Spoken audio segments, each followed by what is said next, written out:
Et si je devais vraiment qualifier un moment hip-hop dans ma vie, c'était vraiment ce moment. Et là, sur scène, je vois Raekwon, je vois Busta Rhymes, tu vois, je vois Ghostface, je vois Reza, je vois, enfin, vraiment tout l'écosystème du Wu-Tang était présent.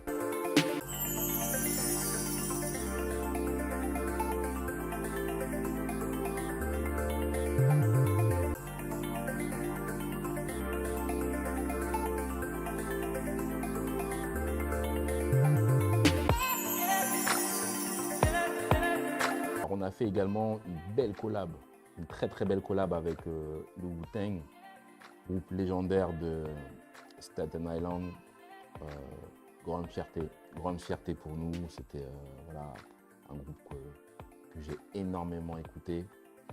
Alors comment ça s'est passé alors je connais bien donc Olivier Nguessan, donc journaliste, ancien journaliste rap en France, qui est un proche justement du groupe Wu-Tang.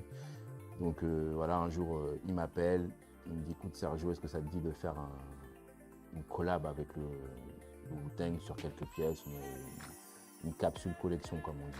Donc moi je lui dis mais gars, mais bien sûr que oui, enfin, mais vas-y, mais c'est quoi le deal, comment on fait pour ça là, tu vois. Il me dit écoute, là moi je vais à New York dans quelques jours, tu viens avec moi et on voit ça sur place là-bas. Donc ni une ni deux, on s'envole vers New York. On est parti avec donc son frère, Mika, Big Up frérot, et Parigo. Voilà, donc on est parti là-bas en mode une équipe qui va conquérir New York. On est arrivé là-bas, si je me rappelle, c'était en novembre, il neigeait de ouf. On a même eu des problèmes pour atterrir, je me rappelle. Et donc à peine atterri à New York, on arrive à l'hôtel, on dépose nos affaires. Et le soir même, donc, Big O, donc Olivier Nguessan, il nous dit voilà, il y a une fête là que les membres du Wu-Tang ils organisent. Ça se passe à Brooklyn, dans un endroit, dans une cave en fait. C'était un endroit humide, cave, rat, etc. Mais un endroit grave hip-hop, tu vois. Et donc il dit ouais, vous êtes chaud ou pas pour venir? Et en fait, il neigeait de ouf en fait. C'est la neige de New York, c'est pas la même qu'ici quoi. Vraiment, il neigeait, c'était très très sérieux. Et il faisait froid, enfin bref, bourbier. Et je me dis écoute, là on est là pour quelques jours, vas-y on y va, let's go. Donc le soir même on dépose les affaires à l'hôtel et on va à Brooklyn. Donc notre hôtel était à Manhattan, donc on prend les transports, on prend le métro pour aller jusqu'à Brooklyn. On marche dans la neige, j'ai les pieds congelés, les pieds vraiment en glaçon, fort. Mais je me dis vas-y, c'est pour la bonne cause, c'est pour voir le Wu-Tang, c'est pour dealer avec eux, vas-y on marche. On a marché. En plus le pire c'est que l'arrêt de métro était hyper loin de la salle de concert. Donc on a grave marché, je me rappelle, il y avait Mika qui était avec moi, on était là, on se regardait, on fait mais qu'est-ce qu'on fait là? Qu'est-ce qu'on fait là? Il caillait les doigts bleus, tellement il faisait froid. Et donc on arrive salle de concert, et c'était une salle de concert d'environ, je sais pas, 200 personnes. Méga humide, des rats, machin, enfin c'était un truc hip-hop. Si je devais vraiment qualifier un moment hip-hop dans ma vie, c'était vraiment ce moment. Et là sur scène, je vois Raekwon, je vois Busta Rhymes, tu vois, je vois Ghostface, je vois Reza, je vois, enfin vraiment tout l'écosystème du Wu-Tang était présent, tu vois. Je vois Young Dirty Bastard, le fils de ODB. Et là vraiment, je me dis putain, je suis dans la culture là. Je suis dans la culture. Ils sont là, ils sont sur scène, ça kick, un public de puristes, ça se voit direct.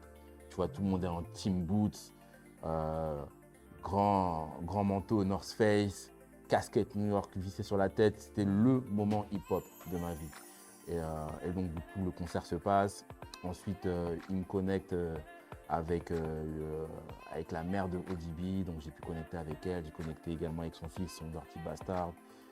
J'ai connecté avec Raekwon.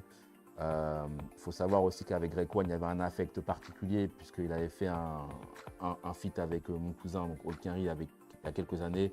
Donc on s'est un peu connecté de cette manière avec Raekwon. Voilà, je lui ai dit j'étais le cousin de Olkinry et tout. Il s'en rappelait très très bien. On a passé un très bon moment.